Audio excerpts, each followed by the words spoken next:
Welcome back to Show Me How to Win. We're at KublaCon 2019 and we are visiting Foxtrot Games and joining in the search for Planet X. Next to me is Shulters.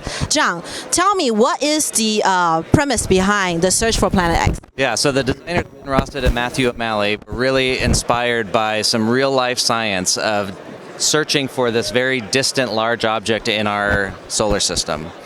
And so they developed this logic deduction system that kind of mimics what real-life astronomers are going through right now, trying to find this object in space. The astronomers searching for this, they can't see Planet X directly. They can only sense that it is out there based on its influence on other visible objects in the night sky, like dwarf planets and comets and asteroids. Their orbits may be changed, the way they behave is different because there's this giant source of gravity out there in the distant solar system. And so the game here, the search for Planet X, is bringing us into that world where we are those astronomers and using logic and deduction to solve our puzzle and try to figure out where in the night sky Planet X is located. Okay, and you guys actually developed an app for this, right? Yeah, exactly. The game can be run by a player as a GM, but we've really focused a lot of energy on creating an intelligent app system that knows all the conditions of the night sky, and then everyone can use their mobile device as they play to scan the night sky and to target certain sectors and find information, and all that information is revealed privately to them. It's kind of like a mix between old school and new school of the deduction game. So, and I love deduction games, so I'm really excited about this one. So, John, how do we play? We are going to set up the game. Basically, all of us will be starting off the year and starting to basically take the kind of actions astronomers would do. We're going to use telescopes and scan the night sky. We may be attending conferences to find information from our peers. We'll be submitting and publishing theories about what we find in the night sky.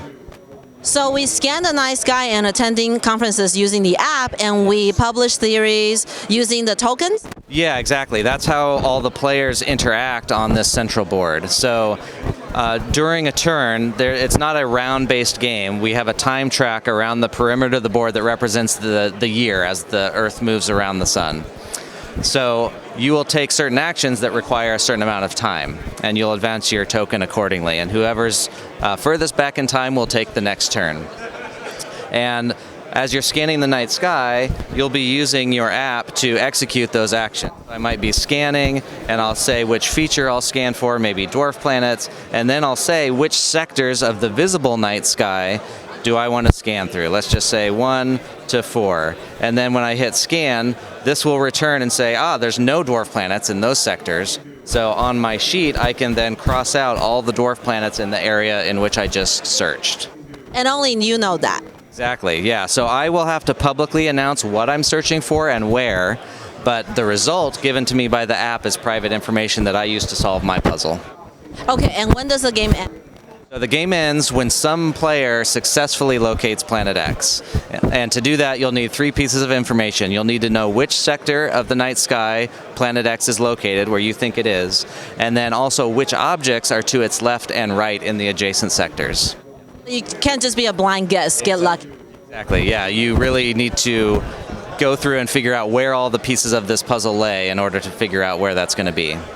This game seems to have a lot going on, especially when it comes to the publishing theories and scanning. So give me some general tips on how to win or be more successful at the search.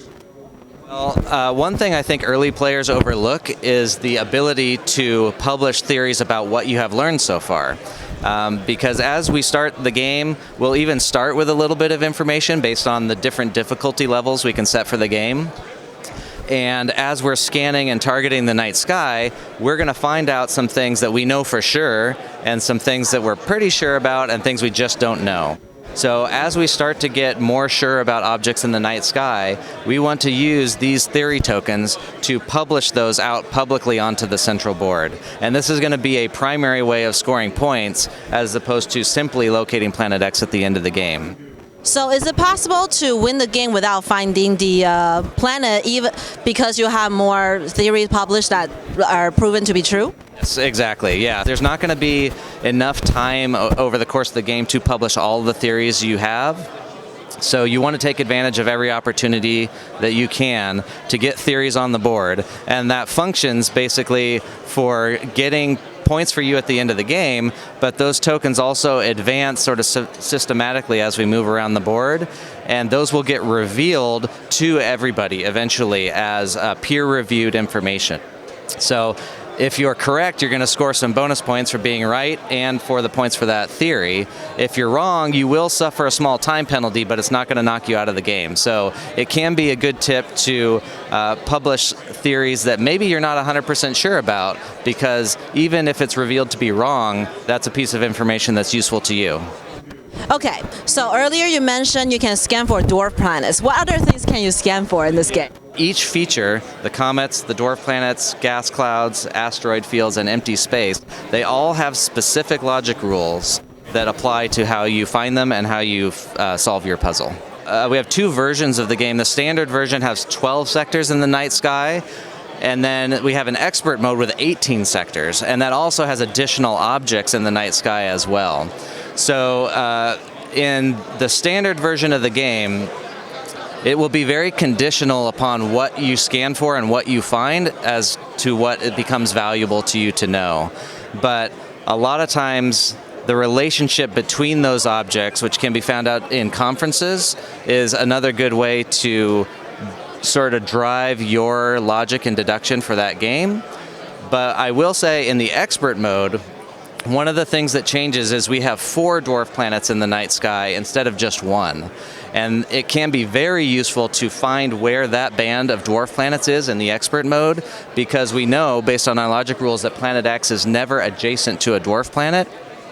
And if you can find that band where the dwarf planets exist, you get to knock out a very large sector of the night sky as any possibility for planet X. So that's a good tip for the expert mode. So right now, to summarize, we want to publish as much as we can because the penalty is not that bad. So you could actually win the game if you get them correctly. And you also want to scan for particular features and pay attention to their relationships, right? So what happens when, from turn to turn, what are the player interactions? Yeah, in fact, you can sort of be nose down and focus on your own puzzle, and that can be a fun experience. But if you really want to be competitive, you have to pay attention to what other people are talking about. Because when you take your turn, you have to announce what you're scanning for and where. And so if I take notes about that and then relate that to the kinds of theories that you're publishing, I might be able to presume what you know before it is even publicly revealed. Especially when maybe a few things have been revealed and you can just kind of like deduce what could be the possible outcome. Yeah, well, and one great example, right? So the asteroid fields, their logic rule is that they always come in pairs. So if there's ever one asteroid field that gets revealed on the board, you know for sure that one of the sectors on either side is also an asteroid field because they have to show up in pairs. Okay, great. You know what? I'm so excited about this. I can't wait to play it. So when will this be available? So this is coming to Kickstarter later this year, and if people are interested, you can check out thesearchforplanetx.com and sign up for the newsletter there, where you'll get updated news as we progress towards that date, and then when the Kickstarter launches, you'll be sure to get notified about that. So, thank you so much, John, for showing me the Search for Planet X, and thank you guys for watching.